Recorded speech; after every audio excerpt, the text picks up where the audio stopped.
नमस्कार दोस्तों। तो आज हम बात करेंगे एक अलग टॉपिक पे। मेरे 2014 की जर्नी की बात करेंगे, जब मैंने ग्रेजुएशन कंप्लीट करी, सब कुछ करी और ग्रेजुएशन कंप्लीट करके मुझे 2010 हो गए। उसके बाद मैंने कोई जॉब नहीं करी। 2010 के बाद मैं ट्यूशन्स पढ़ाता था, इधर उधर पढ़ाता था, क्या करूं नहीं करूं समझ में नहीं आ रहा था। फिर 2012 में मैंने एमबीए किया। मैं सोचा क्योंकि डिस्टेंस से एमबीए कर लेते हैं, क्योंकि एमबीए प्रमोशंस में काम आता है, लोगों का ऐसा कहना था उस टाइम पे। ठीक है दोस्तों, तो वहां पर मैंने अपनी एमबीए करी, एमबीए कंप्लीट करी। Each and everything I have done at भारतीय यूनिवर्सिटी जो कोयम्बटूर का, डिस्टेंस में पढ़ के, क्योंकि मुझे पता था कि डिस्टेंस और रेगुलर का वैल्यू एक ही है। ठीक है ना। तो एमबीए मैंने कंप्लीट करी अपने एंड से। एमबीए कंप्लीट हुआ, फिर मैंने जो ज्वाइन किया जॉब, जो मेरा पहला जॉब था, वो था इन्फोसिस बीपीओ में। तो वो इन्फोसिस बीपीओ में मैं कैसे लगा मैं आपको बताता हूं। It's one of the best company I have worked with. 2 साल का एक्सपीरियंस था मेरा। और इन्फोसिस बीपीओ में मेरा सिलेक्शन कैसे हुआ, सिलेक्शन के डेट में मैं कैसा था, तो मैं बताता हूँ। तो इन्फोसिस बीपीओ बैंगलोर में मैं पहले जॉब के लिए गया था। तो मेरे एक फ्रेंड के रेफरेंस से मैं पहुंच गया था सीधा बैंगलोर के ऑफिस में, इन्फोसिस में। और मैं लगा था एज अ एचआर रिक्रूटर। ठीक है, नॉर्मल एचआर था कि स्क्रीनिंग करता था, कॉल्स लेता था, कुछ समझ नहीं थी 2014 में। आज 2022 हो गए, सो 8 साल की बात है।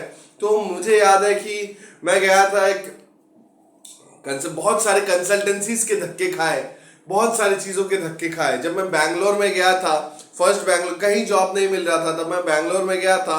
पापा का इंडियन एक्स सर्विसमैन लीग के वहां पे 7 दिन रहा था, क्योंकि पापा डिफेंस से है। तो वहां पे रहने के बाद पापा ने बोला था कि चलो अब भाई खुद से जॉब ढूंढ लो, क्योंकि हमारे तो भाई 7 दिन पूरे हो चुके हैं, अब आपको खुद की मेहनत खुद से करनी है। तो ऐसा था मेरे लाइफ में।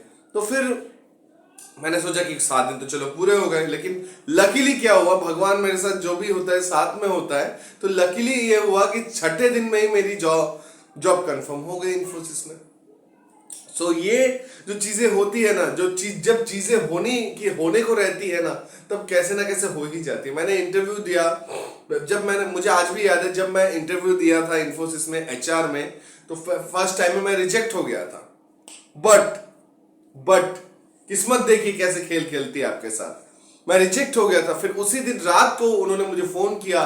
उन्होंने बोला कि आपकी जो लॉजिकल रीजनिंग है उसमें तो आपको अच्छे मार्क्स नहीं मिले हैं, बट हम आपके कम्युनिकेशन चेक करना चाहेंगे। They check my communication and again अगले दिन फिर मुझे बुलाया गया ऑफिस में, इन्फोसिस में, बनरघट्टा रोड जो है बैंगलोर में, वहां पे बुलाया गया। वहां पे इंटरव्यू हुआ मेरा अच्छे से, and then I am selected. तो कहने का मतलब ये है कि जो चीज होने को रहती है ना, वो कैसे भी हो जाती है। ठीक है ना। और उसके बाद मेरा बैंगलोर का सफर तो शुरू होने से पहले हमारा एक मैसूर में ट्रेनिंग होता है। तो वो दिन मैं कभी भूल नहीं सकता, जब मैं मैसूर में गया ट्रेनिंग के लिए। It was a wonderful day. मुझे आज भी याद है, मेरे दोस्त थे बहुत सारे।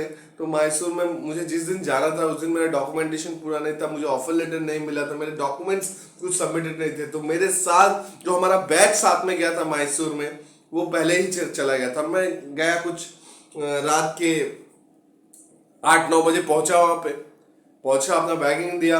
और इन्फोसिस का सबसे बढ़िया चीज क्या है, वो जब देते हैं ना होटल्स में रहने के लिए, स्टेज के लिए, that's a very different thing. 5 star hotels rooms की तरह थे, 2-2 रूम पार्टनर मिले थे। तो बहुत एक अच्छा माहौल है, इतना अच्छा रास्ता है ना। आप कभी भी जाओगे ना वहां पे मैसूर ट्रेनिंग में, तो आपको लगेगा ही नहीं कि कुछ ऐसी चीजें हैं। तो ये सारी चीजें होती है मैसूर में। उसके बाद ट्रेनिंग किया मैंने 21 दिन का, और 21 दिन के ट्रेनिंग के बाद एक एग्जाम होता।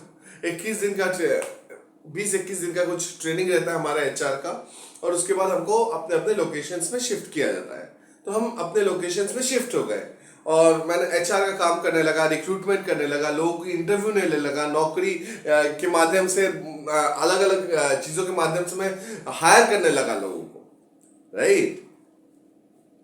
और ये एक्सपीरियंस एक ऐसा था जहां पर मैं बैंगलोर में था, और मेरे जो बॉस थे वो भी काफी अच्छे थे। देखिए, कॉरपोरेट में बहुत सारी चीजें होती है। ठीक है, मैंने वहां पर इन्फोसिस से यही सीखा है कि कुछ भी करो, आपकी डिसिप्लिन लाइफ आप कैसे जी सकते हो वो आपको पता होना चाहिए। आप कब आ रहे हो, कब जा रहे हो। रिक्रूटमेंट में टारगेट्स होते हैं, आपको फुलफिल करने रहते हैं, क्लोज हायरिंग करनी रहती है, वॉल्यूम हायरिंग करनी रहती है, एक साथ साथ हायरिंग करनी रहती है।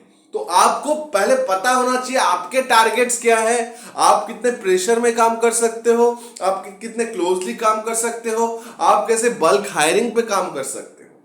तो ये आपको पता होना चाहिए। ये आप जिस दिन सीख गए ना, तो आप बहुत कुछ सीख जाओगे जिंदगी में, ठीक है ना। तो ये सारी चीजें हैं लाइफ में। तो आपको अगर खुद को पता है कि मुझे क्या करना है, तो दुनिया में हर चीज आसान है। वो संदीप महेश्वरी सर बोलते हैं ना, आसान है आसान, यही सारी चीजें हैं कि आपको पता होना चाहिए कि मुझे क्या करना है, मुझे लाइफ में क्या करना है। अगर मैंने कल सोचा होता कि मैं इन्फोसिस बीपीओ में ज्वाइन नहीं करूंगा, या मेरी कम्युनिकेशन खराब है, या मैं रिजेक्ट होकर मैं हार मान जाता, तो मैं हार ही मान जाता, जिंदगी में कुछ नहीं कर सकता था। लेकिन जिस मोमेंट से मैंने ये तय किया कि इन्फोसिस बीपीओ में मुझे जाना है, मैंने काम किया। मैंने ये नहीं सोचा कि वो बीपीओ सेक्टर है, ये इतनी बड़ी कंपनी है, इतना अच्छा कैंपस है, आप भी जाओगे ना मन भर जाएगा एकदम। कैंपस अच्छा है और वहां पे सिलेक्शन होना थोड़ा टफ है, बट एक बार अगर आपका सिलेक्शन हो गया ना, तो चांदी लग जाएगी, चांदी। सैलरी कम था क्योंकि वो मेरा फर्स्ट जॉब था, सो सैलरी वाज लेस, बट मैं खुश था कि चलो अच्छा हुआ, कहीं ना कहीं मुझे मिला और मैंने अच्छे से काम किया। क्योंकि एक ब्रांड के साथ आप काम करोगे ना, आपकी कुछ अलग ही लेवल बन जाता है, ठीक है। तो यही था मेरा इन्फोसिस बीपीओ का जर्नी।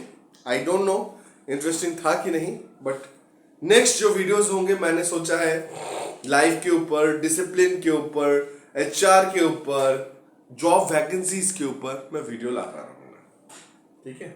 सो अगर नए चैनल पे नए हो तो चैनल को सब्सक्राइब कर दो, लाइक कर दो, शेयर कर दो और बेल आइकन को भी प्रेस कर दो, ताकि आने वाली वीडियो की हर नोटिफिकेशन आपको मिल सके। Thank you.